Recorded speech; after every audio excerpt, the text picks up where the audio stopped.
আসসালামু আলাইকুম, সবাই কেমন আছে? আনুগুলো গাছ একটা বিষয় শেয়ার আমার এখানে রিসেন্টলি ক্যামেরা লাগাইয়াছে, মানে ক্যামেরা লাগাইছে হচ্ছে এতে মানে এখানে দুম্বাগো সবসময় দেয়, কারণ দুম্বার দাম অনেক বেশি, এই কারণ ঠিকমতো খাওয়া দাওয়া দেওয়া নেই, মানে গতর পরিষ্কার এগুলো দেখে আর তো আমি কিন্তু বিকালে কাজ কাম শেষ করার পরে দিয়ে ফানিগুলো সবসময় আমি কিন্তু পুরো করে রাখি, কারণ একটা বিষয় আপনার সবসময় খেয়াল লাগে, ফানি যেখানে দিই ফানি পাত্রটা যখন নেই যখন পরিষ্কার রাখতে হবে, না হলে কিন্তু পরবর্তীতে মানে সমস্যা একটা কথা হলো মানে ফানি সবসময় ফুল রাখতে হবে। আর তো অনেকে মনের মধ্যে বেরোনোর মতো, এটা কি আসলে এটা বেরোনোর মতো, এটা হলো ফানির টাঙ্কি, মানে ইয়েতে কিন্তু বহুত 3,500 লিটার পানি ধরে। তো আমি বিকালে কাজ কাম শেষ করে এখানে বসে থাকি, রাত্রে কিন্তু আমি এখানে ঘুমাই, আমার অন্য কোনো জায়গা আমি ঘরের ভিতরে কিন্তু ঘুম যাতে কিন্তু গরম বেশি, এই কারণে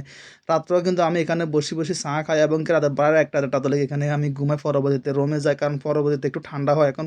বর্তমানে কিছু ঠান্ডা চলে এই কারণে। তো গরমের দিনে কিন্তু অনেক কষ্ট, একটু কষ্ট হয়, আর শীতের দিনে কিন্তু কোনো কষ্ট না, কারণ শীতের দিনে গাড়ির ভিতরে থাকা যায় কিন্তু। তো এখানে কিন্তু দেখছেন আমি এখানে সব কিছু আছে, এই কারণে এই যে ট্যাঙ্কারের পানি খাই আমরা, কিন্তু অন্য কোনো পানি আমরা কিন্তু খাইতে পারি না, কিন্তু পানিগুলো কিন্তু নিরাপদ না অনিরাপদ অবশ্য।